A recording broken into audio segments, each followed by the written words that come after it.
ឆ្លងកាត់ឆ្នាំ2025កន្លងទៅនេះ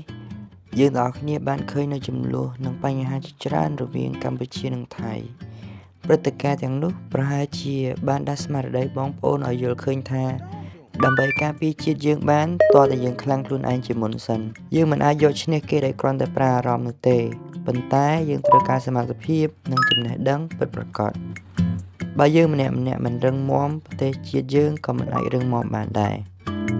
ដូច្នេះហើយសូមគម្រាមរែកក្នុងការវិនិយោគទៅលើការសិក្សាឬបន្តសិក្សាឲ្យបានខ្ពស់មនុស្សមួយចំនួនគិតថាបើរៀនចប់មកធ្វើការមិនចំជំនាញដដែលវាជារឿងខាតបង់សម្រាប់ពួកគាត់ប៉ុន្តែតាមពិតទៅការអប់រំមិនដែលធ្វើឲ្យយើងខាតបង់ម្ដងឡើយ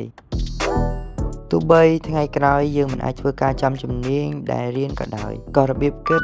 ការវិភាគនិងភាពអត់ធ្មត់ដែលយើងទទួលបានពីការសិក្សាហ្នឹងនៅជាប់ខ្លួនយើងជានិច្ច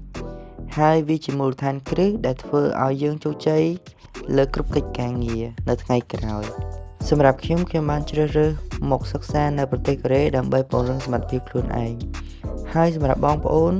ក៏អាចជ្រើសរើសជម្រើសផ្សេងតាមដែលបងប្អូនចង់សិក្សាតែយ៉ាងណាក៏ដោយខ្ញុំក៏នៅតែលើកទឹកចិត្តឲ្យបងប្អូនបន្តការសិក្សាមិនថាសិក្សាលើជំនាញឬបន្តសិក្សាសញ្ញាបត្របន្ថែមជាពិសេសលើកទឹកចិត្តសម្រាប់បងប្អូនឲ្យខិតខំរៀនសូត្រហើយបើបងប្អូនមានគោលដៅចង់អភិវឌ្ឍខ្លួនដូចគ្នាហើយចាប់អារម្មណ៍មកសិក្សានៅកូរ៉េមិនថាការត្រៀមខ្លួនសម្រាប់អាហារូបករណ៍ GKS អាហារូបករណ៍តាមរយៈ Professor ការរៀបចំឯកសារផ្សេងឬក៏